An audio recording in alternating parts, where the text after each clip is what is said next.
Ghost Hunting in New England, your favorite spooky podcast.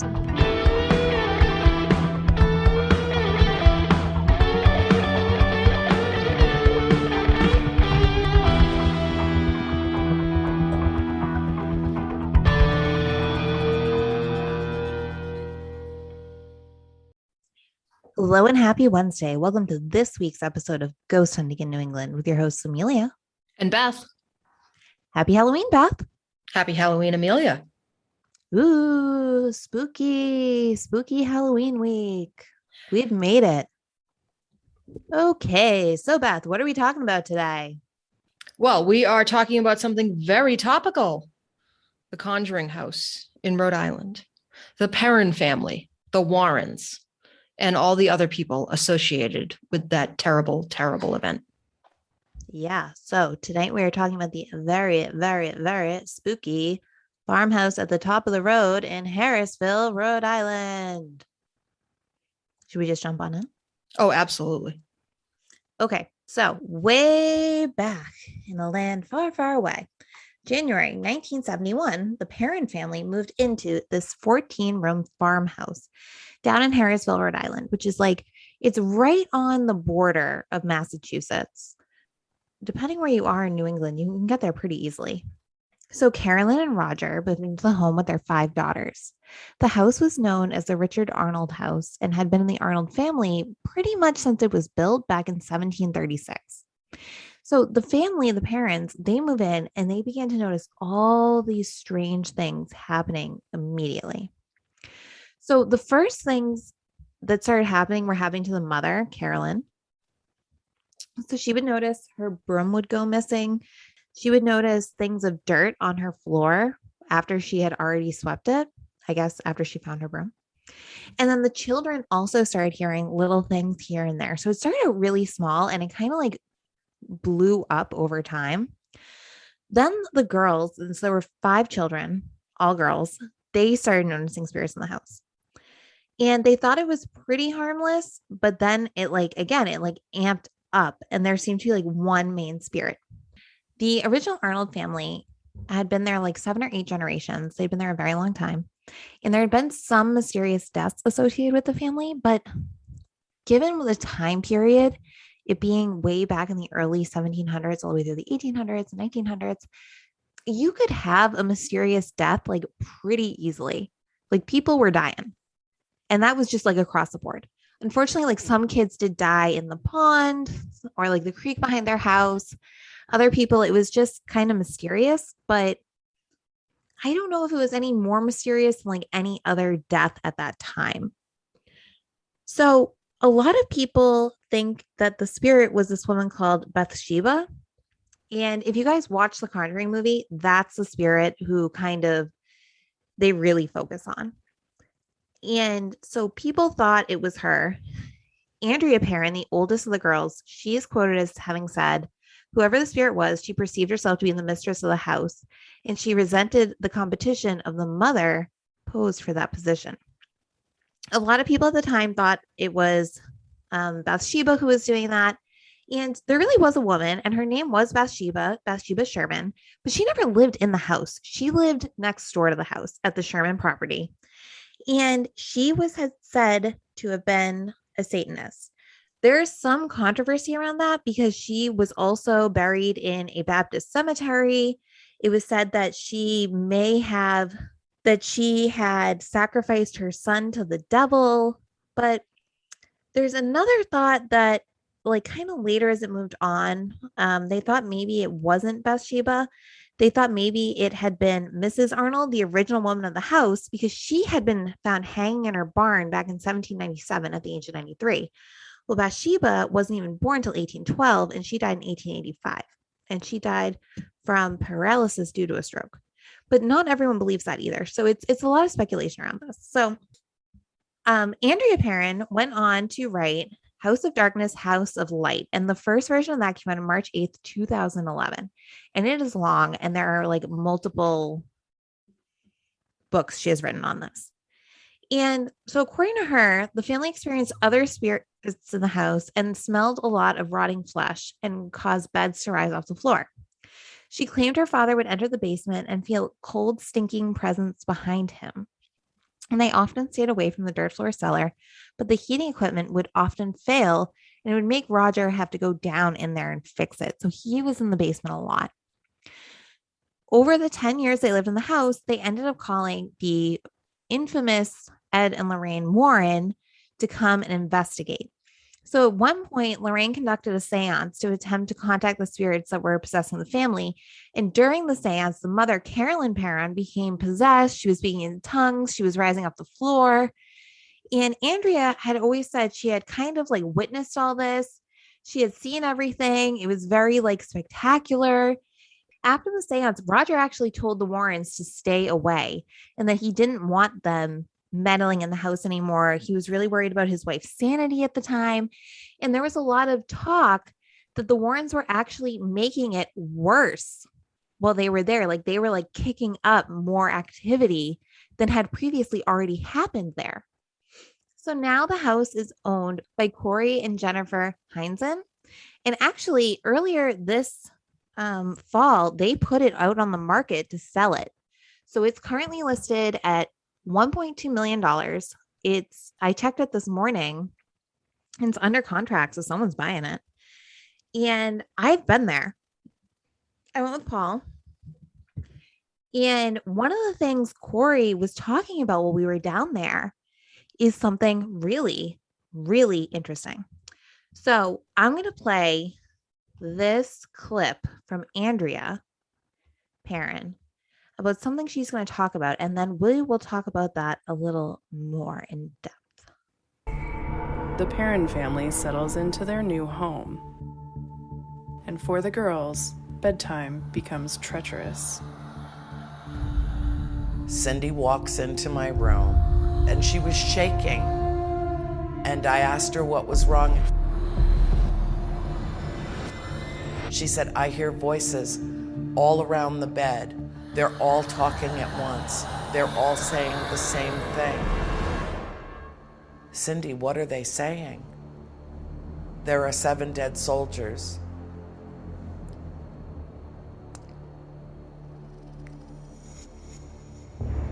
There are 7 dead soldiers buried in the wall.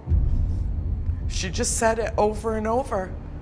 There are 7 dead soldiers buried in the wall. There are 7 dead soldiers buried in the wall. There are 7 dead soldiers buried in the wall. And she was terrified. She said she took the pillow and put it over her head to block the sound. And she leapt out of her bed and came to my bed, and she did not understand how we could not possibly hear them. Spooky. So when I was down there with Paul, we were actually going to the premiere of the 3rd Conjuring movie. They had like an event down there, and we went and we watched the movie in the house. And he was saying while we were there that they did some kind of sonic something on the grounds where like the radar penetrates the grounds kind of, and you can kind of see what's going on. And by one of the brick walls in the back of the house, they seem to find these like, they're like gaps that seem to be 7 graves buried under there, which is wild. But that they couldn't like dig it up because then the house would be like a historic something. You'd have archaeologists come in, and I don't know. I don't know. But so they're not digging it up. I know that. Maybe the new owners will. Who knows? But that's one thing that I thought was very, very, very interesting. And really, really cool. Now, obviously, this became a huge, huge franchise. It was the same director who did the Saw series and the Insidious series. Now he's doing the Conjuring series, and it's huge. And it's arguably one of Ed and Lorraine Warren's most well-known cases. And here's what Andrea Perron actually had to say about the movie. So this, again, for those who are kind of in and out now, she actually lived in the house. She was the oldest daughter, and she claims to have seen the seance where her mother began speaking in tongues. This July, a major motion picture is scheduled to be released worldwide. Amazing. The Conjuring is a story, a true story. You don't hear of that happening, being captured in film frequently. It will say based on a true story, and this film is, but it's unique in that it captures not only our story as the Perron family, but also tells it from the perspective, a very unique perspective, of Ed and Lorraine Warren, the paranormal researchers who came to our farm, our childhood home, in the early 1970s. They came to help us. This story languished for 30 years, close to 40 years. And in fact, I had the privilege to go to California and see an advanced screening of the film, and sat beside Mrs. Warren with my sister Cindy at my side, and we passed a box of tissues back and forth because it touched each one of us in ways that I never thought that it would. I expected something entirely different. I expected Hollywood to do what Hollywood does, and yet in some ways this is a very quiet and studious film. You would never know that from the trailers, but that's their job, to entice an audience. It's also about the love of a family. It's also about people who came to help, who felt that this was the most significant and compelling and dark and disturbing story that they had ever heard in the course of a 50-year career. What I can say on behalf of James Wan, the producers, the cast and crew of The Conjuring, is that they truly captured what we endured. You can't cram 10 years into 2 hours, but you can die trying. So that's what she had to say about it. Some people have said some other stuff, and Beth, you're going to talk about that a little more. I found another clip from Lorraine Warren speaking about it. Lorraine actually passed away a few years ago, but she was able to be interviewed back in 2013 about this for Screen Slam. So here's a little bit about what she had to say about the Perron house and the Perron family. The Perron house was a very, very old house. Very, very old house. Now, certain families can move into these houses where phenomena has taken place, but it doesn't affect them. Other families can move in and hell breaks loose. I mean, they weren't the kind of people that were opening doors with Ouija boards and doing things like that. They weren't that kind of people. They were living out in the country, and she was there alone a lot with those girls. And so it was sad. That was a very, very sad case. But you realize when things happen, there's laws of attraction. And that family could move out. Another family could move in. Nothing happens. I love them, Vera and Pat. So it's interesting because there's the Perron version of events, which seems to be what the Conjuring movie was based on. And then there's the other side of the story. You would think in a house that haunted, right, that had that many events take place, that there would have to be other things that happened to the other families that moved in afterwards, right? Mm-hmm. So I kind of went digging to see who they were. Well, the next owner, quotes around next owner, right after the Perrons, who was going to do some renovations to the property, he apparently left screaming in the middle of the night and wouldn't come back even for his clothes. He left his tools, he left everything that he had and just walked away from it. Well, ran away from it. But this was all according to Andrea Perron. And she is not necessarily recognized as the best authority on having an objective understanding of what happened in that house.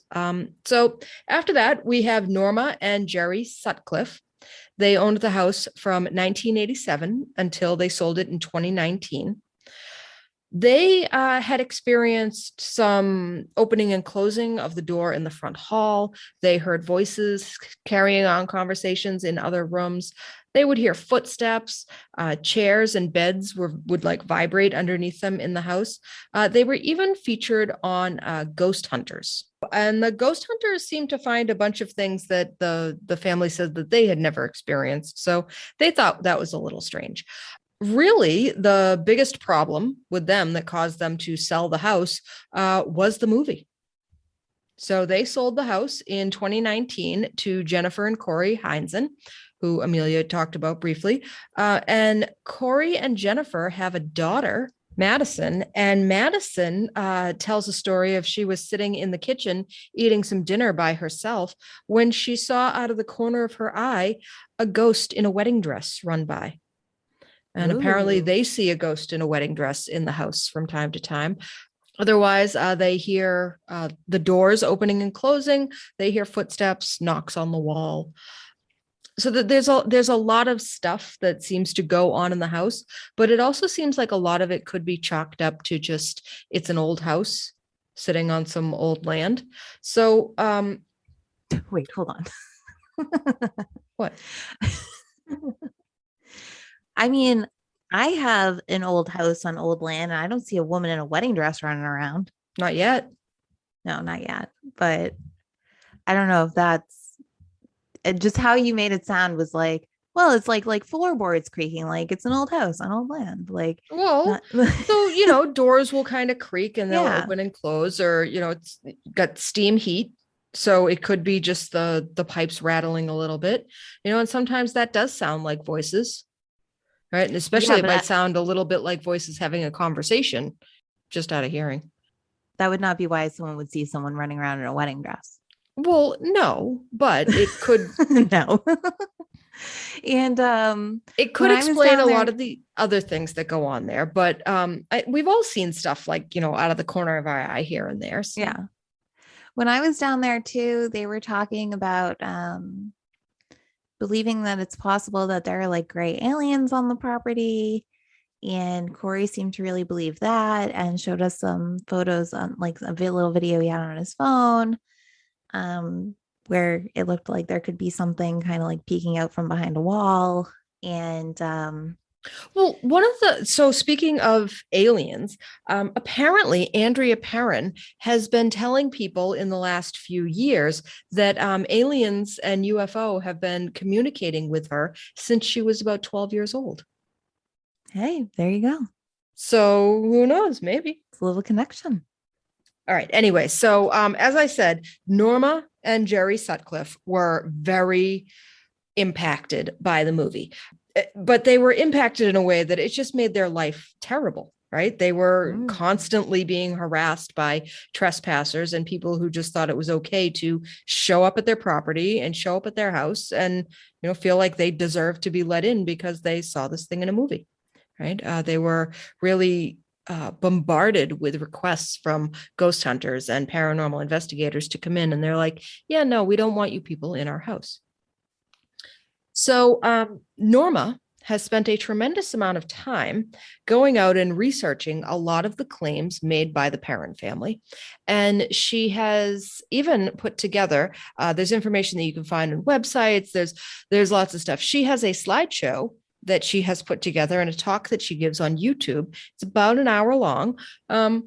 And she goes through a great number of the things that the Perrin family talked about. And she, tells you how she was able to research them and what her findings were. So welcome to my summary of her research.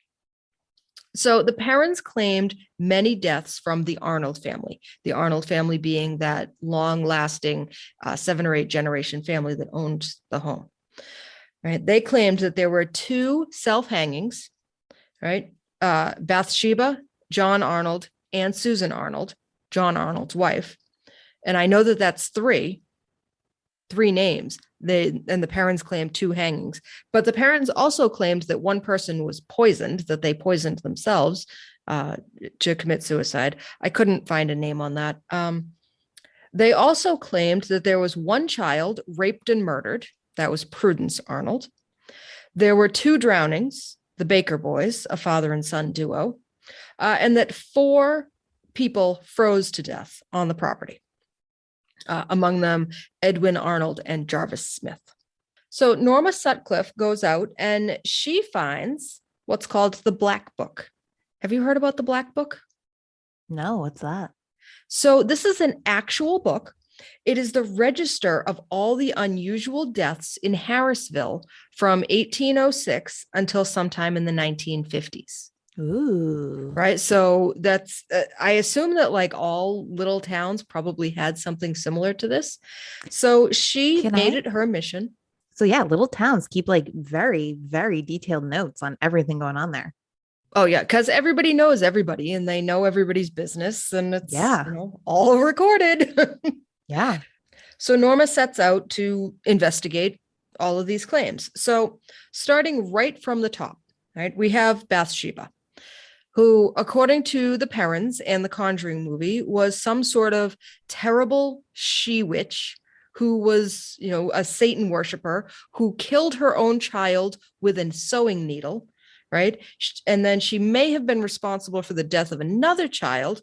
Everybody in town knew she did it, but they couldn't prove it. So they brought her into court and accused her, but she wasn't convicted of anything. And then she got to go home and live out her life. And according to the Perrons, hung herself in the barn, right? So the real story of Bathsheba, Amelia alluded to earlier, she didn't even live in the house. She lived in the property next door. She was married to a man named Judson Sherman. There were no records of her killing a child or even being accused of killing any children. And in a small town that keeps such great records of all of these unusual deaths, don't you think they would have kept a record of the unusual death of children in the house? Yeah. Especially maybe, by knitting needle to the brain. Like it's crazy. She did have 4 children, right? So there was this idea that it was just that one infant that she sacrificed, that was her only child. No, she had 4 children. 3 of them actually did not live into adulthood, but they died as young children, but not as babies, 2, 3, 5 years old, I think. But then she had one child, Herbert, her 3rd child, I believe, who actually lived to adulthood. He was like 70 or so when he died. And again, she did not hang herself in anyone's barn. She died in her own home, not in the Perrons' home, of a stroke, May 25th, 1885. So, number 1, death in the house, disproven by all the records that are readily available to anyone who wants to go to town hall and look at them. All right, next up, John Arnold, who was supposedly one of the original owners. According to the Perrons, he also hung himself somewhere in the Perron house. He did not hang himself in the barn, but it was actually in the house. No, not true at all. He actually owned a property across town, and he was in that property across town when he died. Oh. Okay, so then we have Mrs. Arnold, right? And that's all that it was referred to by the Perrons as Mrs. Arnold. So Norma Sutcliffe went through all of the records pertaining to anyone who could be referred to as Mrs. Arnold and was able to come up with Susan Arnold, right? This is not the same Mrs. Arnold who was 93 years old or something when she hung herself, who, according to the Perrons, is what happened. This instead was the wife of John Arnold, and she was 50 when she did hang herself. She hung herself in a barn, but it was across town in that other property where her husband died. So not on the property here. Okay. Then we have Prudence Arnold. Now, this is the 11-year-old girl who was raped and murdered in the house. Prudence Arnold was not in any way related to the Arnolds of the house there in Harrisville. Okay. They went back like 7 or 8 generations to see that like there's no relatives in common here. She never lived in that house. Nobody knows if she was even ever in that house, like ever in her whole life. Carolyn said that Prudence was murdered in the pantry of the house there. Actually, she was murdered about 9 miles away in Uxbridge, Massachusetts. And it was a pretty big story, and it was pretty well documented. So there is no report of the child being raped at her death. It was only actually added years and years later, sensationalized in a story that somebody wrote, and then it was repeated by Andrea Perron. This young child, who supposedly, according to the parents, died in their house. Nope, didn't die the way they said that she died. So it's one of those really sad stories of unrequited love. Oh. So she's 11, right? And she's living over in this place in Uxbridge, Massachusetts. And this 22-year-old suitor, has been coming. This is the 1800s, Amelia. Stop making that face. This would not have been 11's too unusual. young. No, 11's weird. It would not have been unusual. Okay. It would be very unusual now if you're 22 and pursuing an 11-year-old. Stop immediately. Also, if you're 11 and I this think is in the 22. 1800s, that would still be weird.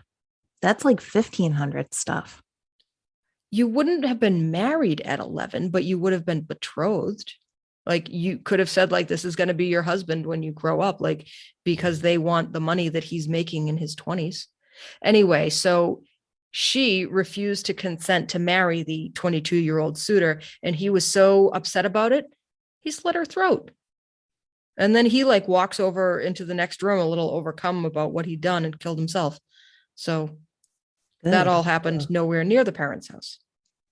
Anyway, then we have the Baker boys, who were that father-son duo that you had mentioned drowned in a creek. So again, we have this black book of all of these unusual, mysterious, suspicious, however you want to write it, deaths that occurred, from the early 1800s forward. There's no mention anywhere in any of the black book of any suspicious or unusual deaths taking place on the Perron property, or what was the property before the parents owned it. So all of these ghosts, they don't seem to actually be connected to that property.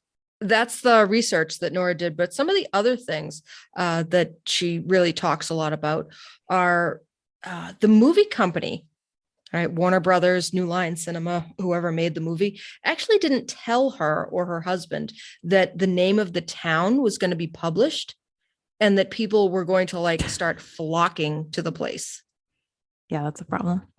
According to her, they also didn't warn the local police that this was going to be happening. So there was this sudden massive influx of just, people who wanted to see where the story happened. Right. And you don't blame people for being curious, but you blame people for being obnoxious and not understanding that, this is someone's home. Be respectful. Right. You don't just get to walk all over the property or anything like that. And, don't even park on their front lawn. Just be a person. Right. So she has actually completed, I mentioned earlier, the extensive research about the history and the property, just to disprove the Perron family's claims and to get all of these people away from her property. But it didn't seem to work, and she ultimately had to sell it. The last thing that I want to share from her is there's supposedly, when the Perron family bought the house in the early 70s, the man that they bought it from, when he turned the keys over to Roger Perron, the father, had said, for the sake of your children, leave the lights on at night. All right. And this has been interpreted some really ominous warning. The family should have known there was a problem, blah, blah, blah, blah, blah. According to Norma, it's actually nowhere near sinister. And it was actually a really friendly sort of thing. It's a big house. You got little kids, turn the light on so they can find the bathroom in the middle of the night.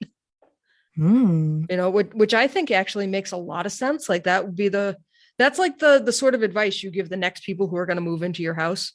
It's very useful, but completely impersonal advice. It's dark out there. Today it's dark out there. It's a huge property and it's very dark and it's very rural. I imagine it was probably terrifying just to be there at night, without anything spooky going on. I found this quote on skepticalinquirer.com, and I thought that this just kind of summed up everything that I had, kind of found in my research. So Amelia was tasked with finding the Perron family story and the movie, and I got the how to pick it apart and what's the controversy surrounding it. So I feel like this quote really wraps up everything that I had to say. In the end, The Harrisville farmhouse simply doesn't have the tragic and gruesome history we've been led to believe. When legitimate research is done by competent people, we find that the tragedies used to justify the hauntings of the farmhouse have been snatched away from other families of the area. Whoa. All right, like that's some serious shade. So that's my story. Cool. Pretty good. And so, yeah, that's great, Beth. Thank you. And then, of course, as like everyone kind of knows, the Warrens themselves are very controversial, but you don't really want to get too much into why the Warrens are super controversial when you're a paranormal podcast in New England. So if you guys want to look into that on your own, you can go right ahead. That's all we're going to say about that. Yeah, that's the story. Yeah, it's crazy. What's really interesting about it is that they only had these experiences in this house, right? And they were the only ones having the experience in this house. Nobody else had the experiences after them. And even after the Perrin family moved on, they didn't have any experiences after that. Well, Corey and Jennifer have experiences. Well, Norma said that she had, a few things happened here and there, but nothing really. No one was like levitating. Yeah, no one's been talking in tongues. No conjuring level stuff. Absolutely not. Beth, you watched the movie for the first time today. How'd you like it? I did. I actually liked it a lot. I thought it was going to be I thought it was going to be kitschy and, really like a slasher movie from the 80s sort of thing, but it was not. It was well done. And there were a few instances where I actually jumped. They got me with a couple of good jump scares. And I sent a message to Amelia at one point that, this is terrifying. I'm really glad that I didn't go to that house with her and Paul when they went last summer. It's spooky. It's a spooky house. When they show photos back from the 70s when all this was happening, it's like, like white paneling on the side of the house. And now the house looks old now. It looks a lot older than 1970s. I don't know who did it or when they did it, but it looks like a old house. They resided it with like brown shingles, so it looks much more rustic. But even the interior, like it looks like you could step in there and think you were in like the 1800s, except for the kitchen. Yeah, the whole thing looks very old. But yeah, so that's our story.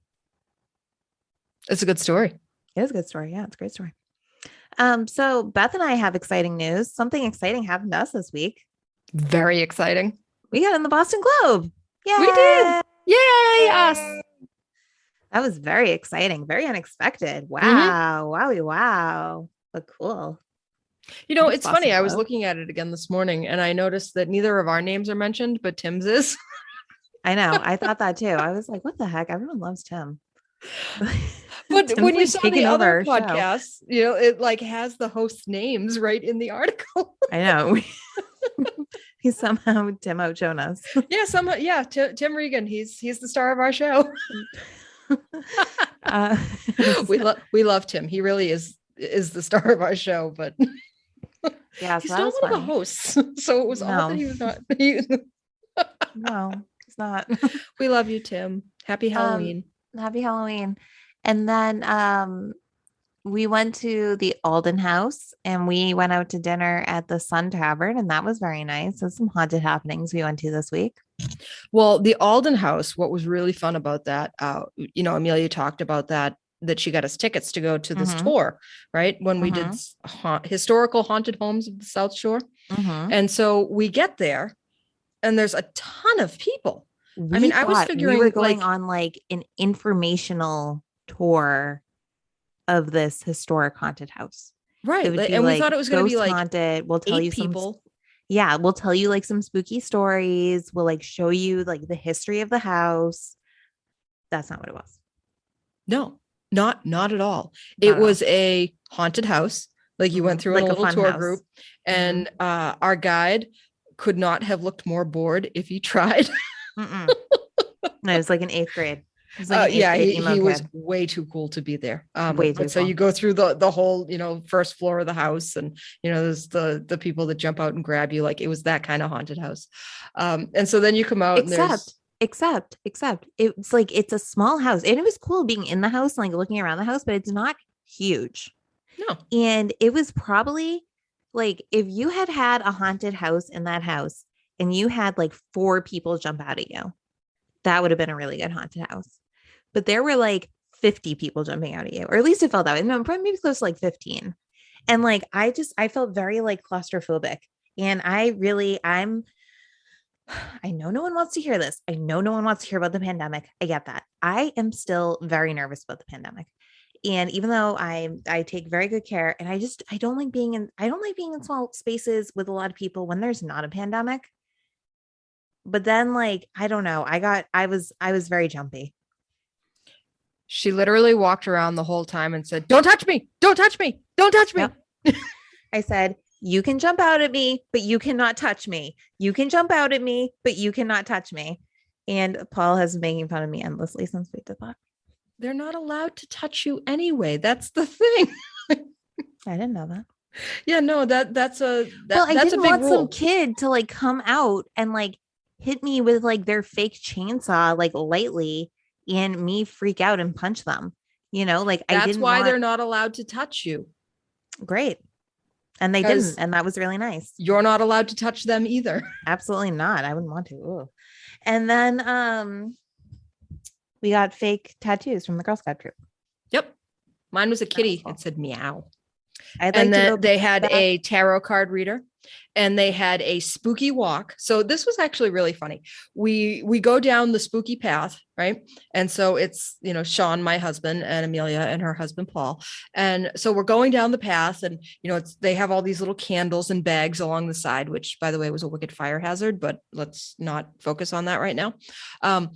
And they have people like jumping out of the woods at you to scare you, so we have Amelia's refrain of "please don't touch me, please don't touch me, please don't touch me." And we get all the way to the end, right? And it lets you out on the field at Duxbury High School, the football field. And so there was another path that we had seen leaving the house, and we're like, "Oh, well, this one must just wrap around and meet up with that other one." So there we are, us 4 dopes. We're out walking along the football field. It's like 8:00 at night. There's no lights. There's no nothing. And we get like halfway down the football field, and we're like, "Yeah, I don't think it connects with the other side." We had to walk all the way back. Like, it was just so odd that as you would like come out at the end, there's like no like, "This is the end, go back." There's nobody there. Like, it was just like, and out you go into this crazy football field. I hope there's no axe murderers. Yeah, it was super spooky. It was very funny. And they had a little maze that you could walk through. And in one of the little corners of the maze, they were sacrificing a hot dog. Amelia asked me what they were doing down there. So I just had to make up the most ridiculous thing I had ever thought I could ever think of. And so she went down to investigate. Yeah, but it was fun. Yeah. And then we went to the Sun Tavern and had dinner, and we were all very hungry. Yeah. And our waitress we had a great Bailey time. was very nice and very chatty. But she has not seen the ghost. She doesn't even believe that there are ghosts at the Sun Tavern because nobody's been pushed down the stairs. And I did some thinking about that. And I don't know why people think that ghosts have to be violent, because most of them aren't. It's true. Right? Occasionally you get a scary one that yells at you. But we had fun. We did. We had great fun. Yeah, it was a great time. And Sean even got home in time to close up the store. Nice. Yeah, it was very nice. So Amelia and I hope that you guys enjoyed the bonus episode this week as well. Yeah, that was a lot of fun. Mm-hmm. So do you want to hear about our reviews from this week? We have reviews. We have reviews. Our first review comes to us from Facebook. This comes from Nathan. "You guys just honestly rock." Thanks, Nathan. Thanks for not lying to us about it. I've been listening to your podcast for 2 years now. I'm a long haul truck driver, and I think I've listened to it, all of it, way more than 4 times. LOL. Great rehash of history of hauntings and paranormal events / entities. Great insights. Awesome interviews. Ghost hunting in New England has it all. Both of your personalities just shine through, and you've carried me on many long journeys. It is greatly appreciated. Thanks so much, and keep going. And I got to tell you, that just made me beam ear to ear when I saw that. That was great. Yeah, thanks, Nathan. And thanks for all of your long hours sitting in a truck driving stuff back and forth so that I can have avocados or whatever it is I want out of season. So we appreciate you. So thank you so much. I appreciate truckers like now more than ever with all these like food chain shortages. Mm-hmm. So our next 5-star review comes to us from Dave in Shelby, North Carolina. Found this podcast 2 weeks ago and have been binge listening as much as I can, trying to catch up. Love listening to you two. Very entertaining, and I love a good ghost story. Beth and Amelia are wonderful to listen to and have amazing chemistry. Looking forward to the next episode. Well, thank you so much, Dave in Shelby, North Carolina. That is so nice. Thanks, Dave. Yeah, very encouraging. Do you remember way back in season 1, we got an email from somebody that was like, do you two even like each other? Yes. I still laugh about that email sometimes. So we have a review that came to us on Audible as well. And I feel like this is really good that we got these reviews on all 3 of our major review sites at like our last episode. That way you can know all the places you can leave us reviews. Yay! Yay! So this review is Oh My Ghost, William and the Haunted Dolls. 5-star overall, 5-star performance, and 5-star story. These 3 are so funny. I love when Will joins you, and I will not lie. I keep praying he doesn't get any real haunted dolls. That's right, folks. If you've never listened before, the banter is totally entertaining. Again, you're nuts, Will. Ha ha ha. I live on the other side of the country, and these ladies have me wanting to take a road trip out to check out New England's spookiest spots. So much fun to listen to, y'all. Well, thank you so much. This person didn't leave their name. Thank you, anonymous Audible listener. That We was appreciate your patronage. That was great. So yeah, everyone, please leave us a 5-star review. You can find our review sites on Apple Podcasts, Facebook, or Audible. You can Anything also else, Beth? just email us a review direct to ghosthuntinginNewEngland@gmail.com. Give it as many stars as you want, or you can even come up with your own rating system and we'll read it there. Yeah. Well, this has been a really great season, Beth. I think we've done a lot of fun stuff. We have. This was a very exciting season. Very exciting. And I know that we And- have lots of ideas for next season too. We do. Yeah. So we will definitely see you all in the spring. That would Mhm. be great. Do you have anything else you want to talk about, Beth? No, I don't think so. Okay. So this week coming up, I have 2 short things. The first is this week coming up at some point, I will be on my friend Josh's podcast. That is The Steam Gentleman. So you can catch me there this coming week. And in between our seasons, I'll be doing a podcast with the medium Jamie Day called Lost Souls of America Podcast. So if you miss hearing my voice in between, you can check me on Lost Souls of America Podcast. I'm kind of like the cute sidekick, though. Like Jamie does most of the talking. And if you miss my voice, you can just replay Ghost Hunting in New England seasons 1, 3, 4, and 5. Woohoo! Although if you ask very nicely, maybe I'll send you a recorded message for your birthday. What's that? Cameo? We should get on Cameo. I wouldn't charge people for it though. I would totally sing people happy birthday. Go shorty, it's your birthday. No, I'd sing the classic song. I just do it off key and I'd change 1 or 2 words so I wasn't sued. Well, anyway, Beth, thank you so much. This was a great season. I think we had so much fun and a great time. Agreed. Thanks for all your And- hard work. You too. And to all of our listeners, you can find us online at ghosthuntinginnewengland.com, facebook.com/ghosthuntinginnewengland, on Twitter at ghosthuntingne, or on Instagram at ghosthuntinginnewengland. Send us a drive-by ghosting at ghosthuntinginnewengland@gmail.com, and we look forward to seeing you all in the spring. And when you're in a restaurant, if the person next to you at the other table needs reading glasses to read the menu, just let them use yours. That's an okay thing to do. And as always, Happy hunting.